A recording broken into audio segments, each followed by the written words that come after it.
ओम शांति। आज 21 अप्रैल 2025। आज बाप दादा के अनमोल मधुर महावाक्य सुनते हैं। मीठे बच्चे, बाप आया है तुम्हें करंट देने। तुम देही अभिमानी होंगे, बुद्धि योग एक बाप से होगा तो करंट मिलती रहेगी। आज की मूल्य में प्रश्न है, सबसे बड़ा आसुरी स्वभाव कौन सा है जो तुम बच्चों में नहीं होना चाहिए? उत्तर है अशांति फैलाना। यह है सबसे बड़ा आसुरी स्वभाव। अशांति फैलाने वाले से मनुष्य तंग हो जाते हैं। वह जहाँ जाएंगे वहाँ अशांति फैला देंगे। इसलिए भगवान से सभी शांति का वर मांगते हैं। आज की मुद्दे में गीत बजा है। यह कहानी है दीवे और तूफान की। ओम शांति। मीठे मीठे शिखी लदे बच्चों ने गीत की लाइन सुनी। गीत तो यह भक्ति मार्ग का है, फिर उनको ज्ञान में ट्रांसफ़र किया जाता है और कोई ट्रांसफ़र कर ना सके। तुम्हारे में भी नंबरवार पुरुषार्थ अनुसार जान सकते हैं दीवा क्या है, तूफान क्या है। बच्चे जानते हैं आत्मा की ज्योत उझाई हुई है। अब बाप आए हैं ज्योत जगाने के लिए।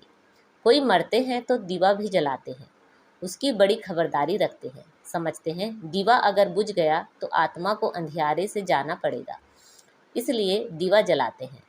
अब सतयुग में तो यह बातें होती नहीं, वहाँ तो सोजरे में होंगे, भूख आदि की बात ही नहीं। वहाँ तो बड़े माल मिलते हैं। यहाँ है घोर अंधियारा, छी छी दुनिया है ना। सब आत्माओं की ज्योत उझाई हुई है। सबसे जास्ती ज्योत तुम्हारी उझाई हुई है। खास तुम्हारे लिए ही बाप आते हैं। तुम्हारी ज्योत उझा गई है, अब करंट कहाँ से मिले? बच्चे जानते हैं करंट तो बाप से ही मिलेगी। करंट जोर होती है तो बल्ब में रोशनी तेज हो जाती है। तो अभी तुम करंट ले रहे हो बड़ी मशीन से। देखो बॉम्बे जैसे शहर में कितने ढेर आदमी रहते हैं, कितनी जास्ती करंट चाहिए। जरूर इतनी बड़ी मशीन होगी। यह है बेहद की बात। सारे दुनिया की आत्माओं की ज्योत बुझी हुई है, उनको करंट देना है। मूल बात बाप समझाते हैं, बुद्धि योग बाप से लगाओ, देही अभिमानी बनो। कितना बड़ा बाप है। सारी दुनिया के पतित मनुष्यों को पावन करने वाला सुप्रीम बाप आया है सबकी ज्योत जगाने। सारी दुनिया के मनुष्य मात्र की ज्योत जगाते हैं। बाप कौन है, कैसे ज्योत जगाते हैं, यह तो कोई नहीं जानते। उनको ज्योति स्वरूप भी कहते हैं, फिर सर्वव्यापी भी कह देते हैं। ज्योति स्वरूप को बुलाते हैं क्योंकि ज्योति बुझ गई है। साक्षात्कार भी होता है अखंड ज्योति का। दिखलाते हैं। अर्जुन ने कहा मैं तेज सहन नहीं कर सकता हूँ, बहुत करंट है। तो अब इन बातों को तुम बच्चे अभी समझते हो। सबको समझाना भी यह है कि तुम आत्मा हो। आत्माएं ऊपर से यहाँ आती है। पहले आत्मा पवित्र है, उनमें करंट है, सतो प्रधान है। गोल्डन एज में पवित्र आत्माएं हैं, फिर उनको अपवित्र भी बनना है। जब अपवित्र बनते हैं तब गॉड फादर को बुलाते हैं कि आकर लिबरेट करो, अर्थात दुख से मुक्त करो। लिबरेट करना और पावन बनाना दोनों का अर्थ अलग अलग है।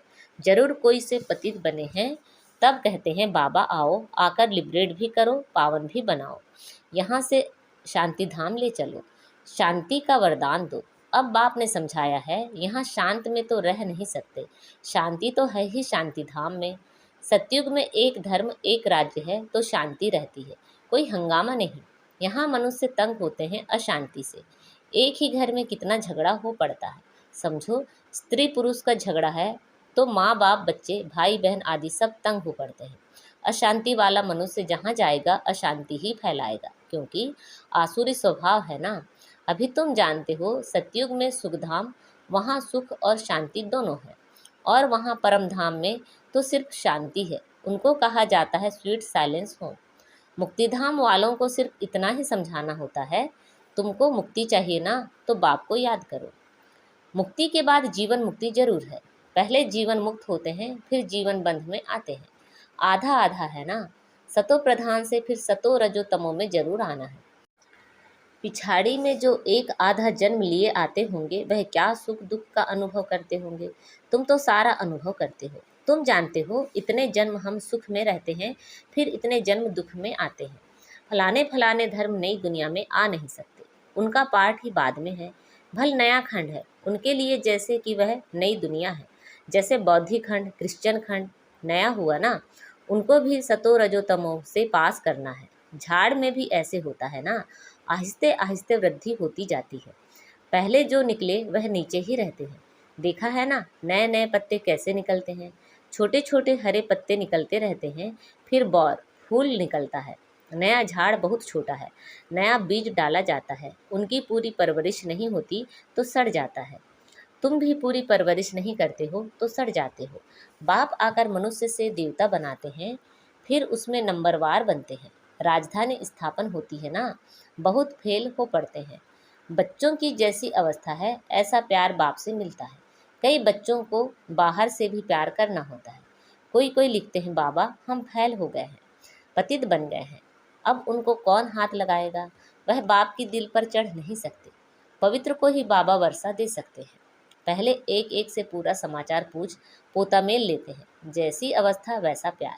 बाहर से भल प्यार करेंगे, अंदर जानते हैं यह बिल्कुल ही बुद्धू है, सर्विस कर नहीं सकते। ख्याल तो रहता है ना, अज्ञान काल में बच्चा अच्छा कमाने वाला होता है तो बाप भी बहुत प्रेम से मिलेगा। कोई इतना कमाने वाला नहीं होगा तो बाप का भी इतना प्यार नहीं रहता। तो यहाँ भी ऐसा है, बच्चे बाहर में भी सर्विस करते हैं ना। भल कोई भी धर्म वाला हो, उनको समझाना चाहिए। बाप को लिबरेटर कहा जाता है ना। लिबरेटर और गाइड कौन है, उनका परिचय देना है। सुप्रीम गॉड फादर आते हैं, सबको लिबरेट करते हैं। बाप कहते हैं, तुम कितने पतित बन गए हो, प्योरिटी है नहीं, अब मुझे याद करो। बाप तो एवर प्योर है, बाकी सब पवित्र से अपवित्र जरूर बनते हैं। पुनर्जन्म लेते लेते उतरते आते हैं। इस समय सब पतित हैं, इसलिए बाप राय देते हैं, बच्चे तुम मुझे याद करो तो पावन बन जाएंगे। अब मौत तो सामने खड़ा है, पुरानी दुनिया का अब अंत है। माया का पॉम्प कितना है, इसलिए मनुष्य समझते हैं यह तो स्वर्ग है। एरोप्लेन, बिजलियां आदि क्या क्या है, यह सब है माया का पॉम्प। अब यह सब खत्म होना है, फिर स्वर्ग की स्थापना हो जाएगी। यह बिजलियां आदि सब स्वर्ग में तो होते हैं, अब यह सब स्वर्ग में कैसे आएंगे। जरूर जानकारी वाला चाहिए ना। तुम्हारे पास बहुत अच्छे अच्छे कारीगर लोग भी आएंगे, वह राजाई में तो आएंगे नहीं, फिर भी तुम्हारी प्रजा में आ जाएंगे। इंजीनियर आदि सीखते हुए अच्छे अच्छे कारीगर आएंगे। यह फैशन सारा बाहर विलायत से आता जाता है। तो बाहर वालों को भी तुम्हें शिव बाबा का परिचय देना है। बाप को याद करो, तुमको भी योग में रहने का ही पुरुषार्थ बहुत करना है। इसमें ही माया के तूफान बहुत आते हैं। बाप सिर्फ कहते हैं मामे कम याद करो, यह तो अच्छी बात है ना। क्राइस्ट भी उनकी रचना है, रचयिता सुप्रीम सोल तो एक है, बाकी सब है रचना। वर्षा रचता से ही मिलता है। ऐसे ऐसे अच्छी पॉइंट्स जो हैं वह नोट करनी चाहिए। बाप का मुख्य कर्तव्य है सबको दुख से लिबरेट करना। वह सुखधाम और शांतिधाम का गेट खोलते हैं। उन्हें कहते हैं लिबरेटर। दुख से लिबरेट कर हमें शांतिधाम सुखधाम ले चलो। अब जब यहाँ सुखधाम है तो बाकी आत्माएं शांतिधाम में रहते हैं। हेवन का गेट बाप ही खोलते हैं। एक गेट खुलता है नई दुनिया का, दूसरा शांतिधाम का। अब जो आत्माएं अपवित्र हो गई हैं उनको बाप श्रीमत देते हैं, अपने को आत्मा समझो, मुझे याद करो तो तुम्हारे पाप कट जाएं। अब जो जो पुरुषार्थ करेंगे तो फिर अपने धर्म में उच्च पद पाएंगे, पुरुषार्थ नहीं करेंगे तो कम पद पाएंगे। अच्छी अच्छी पॉइंट्स नोट करो तो समय पर काम आ सकती हैं। बोलो, शिव बाबा का ऑक्यूपेशन हम बताएंगे तो मनुष्य कहेंगे यह फिर कौन है जो गॉड फादर शिव का ऑक्यूपेशन बताते हैं। बोलो, तुम आत्मा के रूप में हो तो सब ब्रदर्स हैं। फिर प्रजापिता ब्रह्मा द्वारा रचना रचते हैं तो भाई बहन होते हैं। गॉड फादर जिसको लिबरेटर गाइड कहते हैं, उनका ऑक्यूपेशन हम आपको बतलाते हैं। जरूर हमको गॉड फादर ने बताया है तब आपको बताते हैं। सन सोज फादर, यह भी समझाना चाहिए। आत्मा बिल्कुल छोटा स्टार है, इन आँखों से उनको देखा नहीं जाता है। दिव्य दृष्टि से साक्षात्कार हो सकता है। बिंदी है, देखने से फ़ायदा थोड़ी ही हो सकता है। बाप भी ऐसी ही बिंदी है, उनको सुप्रीम सोल कहते हैं। सोल एक जैसा ही है परंतु वह सुप्रीम है, नॉलेजफुल है, ब्लिसफुल है, लिबरेटर और गाइड है। उनकी बहुत महिमा करनी पड़े। जरूर बाप आएंगे तब तो साथ ले जाएंगे ना, आकर नॉलेज देंगे। बाप ही बतलाते हैं आत्मा इतनी छोटी है, मैं भी इतना हूँ। नॉलेज भी जरूर कोई शरीर में प्रवेश कर देंगे। आत्मा के बाजू में आकर बैठूंगा, मेरे में पावर है, ऑर्गन्स मिल गए तो मैं धनी हो गया। इन ऑर्गन्स द्वारा बैठ समझाता हूँ। इनको एडम भी कहा जाता है। एडम है पहला पहला आदमी, मनुष्यों का सीझरा है ना, यह माता पिता भी बनते हैं। इनसे फिर रचना होती है पुराना परंतु एडॉप्ट किया है, नहीं तो ब्रह्मा कहाँ से आया। ब्रह्मा के बाप का नाम कोई बताए। ब्रह्मा विष्णु शंकर, यह किसी की रचना तो होगी ना, रचयिता तो एक ही है, बाप ने तो इनको एडॉप्ट किया है। यह इतने छोटे बच्चे बैठ सुनाएं तो कहेंगे यह तो बहुत बड़ी नॉलेज है। जिन बच्चों को अच्छी धारणा होती है उन्हें बहुत खुशी रहेगी, कभी उबासी नहीं आएगी। कोई समझने वाला नहीं होगा तो उबासी देता रहेगा। यहाँ तो तुमको कभी उबासी नहीं आनी चाहिए। कमाई के समय कभी उबासी नहीं आती है। ग्राहक नहीं होंगे, धंधा ठंडा होगा तो उबासी आती रहेगी। यहाँ भी धारणा नहीं होती है। कोई तो बिल्कुल समझते नहीं है, क्योंकि देह अभिमान है। देही अभिमानी हो बैठ नहीं सकेंगे। कोई ना कोई बाहर की बातें याद आ जाएगी। पॉइंट आदि भी नोट नहीं कर सकेंगे। सुरूढ़ बुद्धि वाले झट नोट करेंगे। यह पॉइंट्स बहुत अच्छी है। स्टूडेंट की चलन भी टीचर को देखने में आती है ना। सेंसिबल टीचर की नज़र सब तरफ फिरती रहती है। तब तो सर्टिफिकेट देते हैं पढ़ाई का, मैनर्स का सर्टिफिकेट निकालते हैं, कितना अपसेंट रहा वह भी निकालते हैं। यहाँ तो भले प्रेजेंट होते हैं परंतु समझते कुछ नहीं, धारणा होती नहीं। कोई कहते हैं बुद्धि डल है, धारणा नहीं होती। बाबा क्या करेंगे, यह तुम्हारे कर्मों का हिसाब किताब है।